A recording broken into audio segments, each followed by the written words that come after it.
Halo semuanya, selamat datang di ulasan materi kita kali ini. Kita nggak bakal buang-buang waktu dengan basa-basi ya. Kita akan langsung melompat ke jantung salah satu misteri paling menakjubkan dari ujung barat Indonesia, yaitu Aceh. Kita bakal ngebedah sebuah landmark yang bukan cuma ikonik, tapi benar-benar secara harfiah menolak untuk hancur. Penasaran kan? Oke, mari kita selami ini lebih dalam.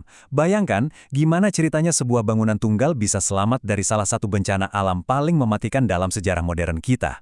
Dan gak cuma selamat loh, bangunan ini malah bertransformasi jadi mesin pendorong kebangkitan ekonomi seluruh wilayah. Kalau kita membicarakan wujud Masjid Raya Baitur Rahman di era modern ini, kemegahannya memang luar biasa. Pelataran marmer putihnya yang bersih banget, berpadu sangat kontras sama kubah-kubah hitamnya yang ikonik. Pemandangan ini benar-benar mancarin kedamaian yang abadi. Tapi, tunggu dulu. Untuk benar-benar paham seberapa kuat jiwa bangunan ini, kita harus narik waktu mundur sejenak, kembali ke hari paling gelap yang pernah disaksikannya. Memasuki bagian pertama, mukjizat tsunami dan keajaiban rekayasa bangunannya.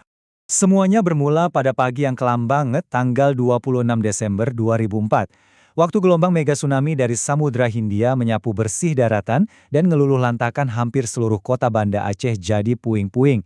Masjid Raya Baitur Rahman ini seolah nolak buat runtuh. Di tengah air bah yang ngamuk gila-gilaan, masjid ini langsung berubah jadi tempat perlindungan darurat. Bener-bener nyelamatin nyawa ribuan penyintas yang lari mencari perlindungan ke sana. Ini bukan cuma soal bangunan fisik yang nahan air, tapi juga soal benteng spiritual buat masyarakat Aceh yang lagi hancur hatinya saat itu. Nah, yang paling menarik dari sini adalah banyak yang ngira ini murni keajaiban semata. Tapi kalau kita bedah secara teknis, ada sains dan rekayasa konstruksi yang super solid di balik bertahannya bangunan ini. Ada 3 alasan utama. Pertama, pondasinya. Masjid ini pakai pondasi tiang pancang yang nancep dalam banget sampai ke lapisan tanah keras, jadi bangunannya nggak gampang geser. Kedua, tebal dindingnya. Coba tebak, dinding beton dan batanya itu tebalnya nyampe 1 meter. Gila kan? Dan yang ketiga, desain arsitekturnya yang simetris, ditambah bentuk kubah yang membulat secara brilian ngebagi beban dan mecah hantaman kekuatan air. Jadi, hantaman air dengan volume raksasa yang nyapu bersih segalanya di luar sana, nyatanya cuma bisa bikin retak-retak kecil di dinding masjid.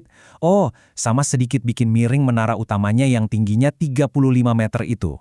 Bayangin deh, ini bener-bener ngebuktiin kalau struktur yang dibangun pakai material kualitas tinggi, termasuk tulangan besi beton berstandar SNI, yang dikelilingi dinding tebal tadi, emang udah disiapin buat ngadepin skenario seburuk apapun tanpa kehilangan pijakannya. Lanjut ke bagian kedua, sejarah ketahanan bangsa. Karena faktanya, tahun 2004 itu bukan pertama kalinya tempat suci ini ngadepin ancaman kehancuran total. Coba kita putar waktu lebih jauh lagi. Awalnya, masjid ini dibangun tahun 1612 di zaman Sultan Iskandar Muda, pakai atap rumbia berlapis khas arsitektur Aceh. Terus maju ke tahun 1873, waktu agresi militer, pasukan kolonial Belanda dengan sengaja ngebakar habis masjid ini. Jelas aja, kejadian ini ninggalin luka yang dalam banget, dan malah bikin perlawanan rakyat Aceh meledak lebih sengit.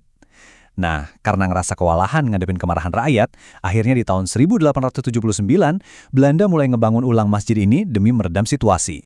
Tapi disinilah terjadi pergeseran psikologis yang menurut saya luar biasa banget. Awalnya, wajar dong rakyat Aceh memboikot masjid baru ini. Mereka nolak mentah-mentah sujud di atas bangunan buatan penjajah. Tapi pelan-pelan, seiring berjalannya waktu, masyarakat Aceh berhasil ngerebut kembali narasi itu. Mereka ngerangkul bangunan ini, ngejadiin Baitur Rahman milik mereka seutuhnya, sampai akhirnya benar-benar jadi detak jantung budaya dan kebanggaan Banda Aceh yang gak tergantikan. Dan itu bawa kita ke bagian ketiga, mahakarya arsitektur. Gimana sih caranya desain bangunan penjajah bisa berubah jadi masterpiece yang abadi?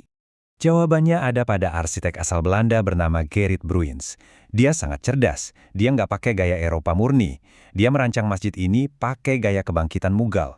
Jadi ini tuh perpaduan yang gila-gilaan indahnya antara estetika Mughal dari India Utara, sentuhan Turki Utsmani, elemen kolonial Eropa, dan pastinya kearifan budaya lokal Aceh. Kombinasi kubah dan menara yang megah ini benar-benar nyulap bangunan yang tadinya kontroversial jadi sebuah mahakarya lintas zaman. Dan tahu nggak, masjid yang segede sekarang ini bukan dibangun dalam semalam loh. Di tahun 1881, Baitur Rahman tuh cuma punya 1 kubah dan 1 menara. Ekspansinya terus berjalan bertahun-tahun, ngelewatin era sebelum dan sesudah kemerdekaan Indonesia. Sampai akhirnya ya, mencapai skalanya yang masif kayak sekarang, dengan total 7 kubah dan 8 menara yang super megah. Kalau kita ngomongin detailnya, wah, bener-bener manjain mata. Kubah hitamnya itu beda dari yang lain, karena dibuat dari kepingan sirap kayu keras. Di bagian dalamnya, ada 32 pilar kokoh yang nopang bangunannya. Terus, kalau kalian datang ke sana setelah renovasi besar tahun 2015 sampai 2017, kalian bakal disambut sama 12 payung hidrolik raksasa di pelatarannya. Mirip banget sama suasana di Masjid Nabawi, Madinah. Secara filosofis, kesempurnaan arsitektur ini benar-benar selaras sama prinsip keteraturan alam semesta yang ditekankan di dalam Al-Quran. Masuk ke bagian keempat, cahaya Aceh, atau The Light of Aceh. Jadi, poin krusialnya adalah gimana sejarah panjang tadi nyambung sama strategi ekonomi kita di masa kini. Semua warisan sejarah dan kemegahan masa lalu yang kita omongin tadi sekarang beralih fungsi jadi bahan bakar utama buat ngebangun masa depan. Di era modern ini, pemerintah provinsi bikin langkah brilian lewat kampanye pariwisata bertajuk The Light of Aceh. Di sini, Baitur Rahman diposisikan sebagai wajah utamanya, ikon sentral wisata religi. Masjid ini bukan sekedar garis finish ya, malah jadi pintu gerbang awal buat para wisatawan yang mau mulai menjelajahi kekayaan Islam di Aceh. Dari makam para ulama besar sampai pondok-pondok pesantren atau dayah tradisional. Dan ini mengilustrasikan dengan brilian seberapa suksesnya strategi tersebut. Angkanya benar-benar berbicara. Di tahun 2023, tercatat ada lebih dari 27.000 pengunjung. Terus, pas masuk tahun 2024, boom! Angkanya meledak tembus lebih dari 854.000 pengunjung. Bisa bayangin nggak? Itu lonjakan kunjungannya hampir 3.000%. Fantastis banget. Lonjakan gila-gilaan ini juga didorong kuat sama momen-momen penting, terutama peringatan 20 tahun tsunami yang sukses bikin seluruh mata dunia kembali nengok ke Aceh. Lonjakan turis domestik dan internasional yang nyaris 1 juta orang ini pastinya bukan cuma sekedar angka statistik. Ini benar-benar ngalirin uang dan ngehidupin urat nadi ekonomi warga lokal. Inilah yang sering kita sebut sebagai efek pengganda ekonomi atau multiplier effect. Kehadiran turis bikin bisnis kuliner halal meledak. Kerajinan sama souvenir khas Islami ikutan laris manis. Lapangan kerja baru buat pemandu wisata kebuka lebar, dan pastinya pendapatan daerah otomatis meroket tajam. Masyarakat di sekitar masjid yang dulu jadi korban bencana alam sekarang bangkit dan berdaya jadi pengusaha UMKM yang tangguh. Nah, ini ngebawa kita ke sebuah perenungan akhir. Masjid Raya Baitur Rahman udah ngebuktiin kalau sebuah ruang bersejarah itu nilainya jauh lebih besar dari sekedar tumpukan batu bata dan semen.